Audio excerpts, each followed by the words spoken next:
Okay, so you saw the title of the video, Are We Done Traveling? And let me just start by saying that the answer is no, we are not done traveling. But we are completely changing the way in which we travel in the future. In this video, I'm going to tell you why we're changing our travel style and explain the new method of traveling that we'll be doing in the future.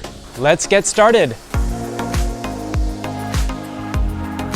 First, to fully understand this, I need to back up and tell you a little bit about our story. Even before we met each other and got married, my wife and I always loved traveling. I've been to a total of 70 countries now, and Emily and I always said that once we reached retirement age, we would travel the world. But then in 2016, I had a bit of a health scare. I had a knee injury that resulted in a serious blood clot, was in the hospital, I had to relearn how to walk, and it was kind of a wake-up call that life is short. On top of this, Emily had a very stressful job. She was working 13-hour shifts or longer. She was working weekends, so we didn't really see each other much, and she was just ready for a change. So at this point in our lives, we said, why are we going to wait until we're old and retired to start traveling? Let's see the world now. So about 4 years ago, we quit our jobs, sold everything we owned, bought a one-way ticket to Lima, Peru, and set out on our world travel adventure. But we knew we really had to be careful with our budget, and this is how we came up with the idea of slow travel. We knew that Airbnb sometimes gives a big discount when booking a stay for 28 days or longer, so we decided that we would spend about a month in each place we would go. It would save us money on housing, it would give us more downtime for our hobbies. Emily enjoys cross-stitching, and I make these YouTube videos for my hobby. So yeah, we started with 1 month in Lima, then we did a month in Cusco, then a month in Arequipa, crossed the border into Chile and spent a month in Valparaiso, then Santiago, into Argentina where we spent a month each in 5 different cities there, and I think you get the picture here. We're slow travelers, traveling at a snail's pace, spending about a month in each place. But right from the beginning in Lima, we quickly realized that we had some flaws in our travel plan. First, it became apparent that this style of travel was going to have some moments where we would feel quite isolated and alone.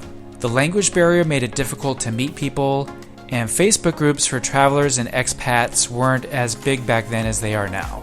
And we were caught off guard by this because we are both introverts and didn't really even consider the need for socialization. But we did meet some nice people along the way, don't get me wrong, but it's so hard when you meet people you connect with and then all of a sudden you have to say goodbye once it's time to move on to the next destination. Another flaw in our travel plan was that we had no real strategy for how our life as full-time travelers would come to an end. We just assumed that we would keep going until either we ran out of money or got tired of it. But we also knew we didn't want to go back to our former lives in America either.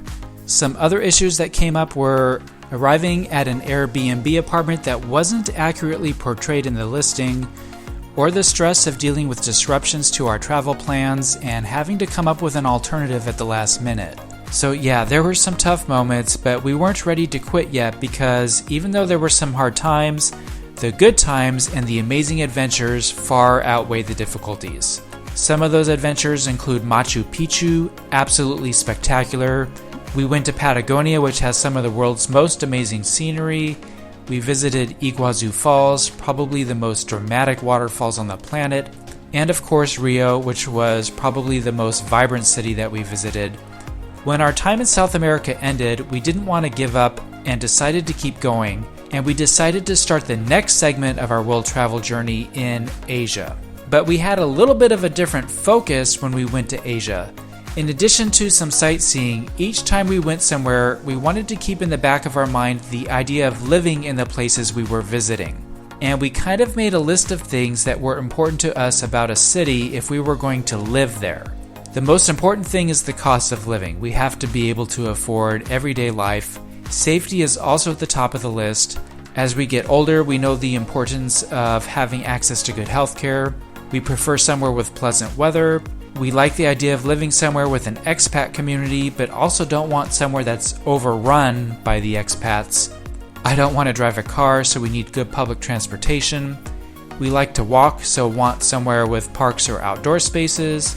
We like to contribute to the community and want to have volunteer opportunities. We want stable electricity without frequent power outages, good internet speeds, a country with easy immigration policies, low air pollution, no natural disasters, no bugs or insects, and it must have at least one good sushi restaurant. Okay, I know this is getting ridiculous. There is nowhere that has everything we want. And I was being silly about the sushi. I don't even like sushi. But yeah, we get it. There is not one single place on this planet that is going to be perfect. So like I said, as we traveled through Asia, we really wanted to focus on evaluating the livability of each place we were visiting. In October of 2019, we started our time in Asia in Myanmar, and we knew right away that we would never live here because it's very undeveloped. But it was a great place to visit, one of the best in the world with its absolutely fascinating ancient temples and culture. Then we hit Chiang Mai, Thailand, and this checked off a lot of those things on the list that we were looking for, and to this day I think we could be happy living in Chiang Mai. But we had just started our time in Asia and wanted to keep looking, maybe we would find somewhere better. So then we went to Laos, again an absolutely stunning country for visiting, but not developed enough for us for living. Then on to Bangkok, a great city but a little high on the cost of living. Then to Siem Reap, Cambodia, and the thing we loved about Siem Reap were the volunteering opportunities. And the Angkor Wat temples there were absolutely brilliant, a must-see in Southeast Asia. But again, we wanted to keep looking, so we were planning to go to Vietnam next. However, this is when the COVID pandemic was starting to spread around the world, and we thought it might be wise to head to a country that was a little more developed, so we changed our plans at the last minute and headed to Malaysia. Just 3 days after we arrived, the country went into lockdown, but things eventually reopened. We fell in love with the country and we thought this is the place. It had just about everything we wanted, so we began the application process to receive a visa that would allow us to stay in Malaysia for 10 years. We were working with an immigration agent, gathered all of the paperwork. We were waiting for just one more document to complete the process, and then bang, all new applications for this type of visa were suspended. The program has since restarted, but with new financial requirements that are impossible for us to meet. We looked into some ways to make it work, such as applying for the visa through the Malaysian state of Sarawak, but in our age category, the financial requirements are still quite high. We really hope sometime in the future these requirements to get this visa for Malaysia become less strict. But we knew we needed to continue our search. We spent 6 months in Mexico, and Mexico has a lot of great things about it, but a few negatives as well. You can watch the video you see in the link there to learn more. The bottom line is, we still wanted to keep exploring to find that special place. And that brings us to our next destination, Turkey. Neither myself nor my wife have been to Turkey before, but after doing some research, we know it's definitely a country that is going to check off many of those boxes. Although it's become an expensive country for Turkish people, it remains affordable for us as foreigners. It's a very developed country, it rates high for safety and healthcare, and I don't know, it just seems like Turkey has a lot going for it. And we like its location because it's kind of right in the middle of the map, surrounded by places we want to visit in the rest of the world. We could say, hey, let's go back to Malaysia for a few months, and then we could come back to our home base in Turkey for a while. And then say, let's go see the animals in Africa, and then come back. Let's go to Europe, let's go visit our family. We think this would be less exhausting than going to a new place every month on a never-ending cycle. So, we plan to spend several months exploring Turkey to determine whether or not Turkey is a place that we think could sort of be our future headquarters. And we want you to come along with us. We plan to make a series of videos about our goal of determining whether or not Turkey is the right place for us. We have several cities in Turkey picked out, but would love to hear your suggestions down in the comments on places to visit too. We probably can't get to all of them.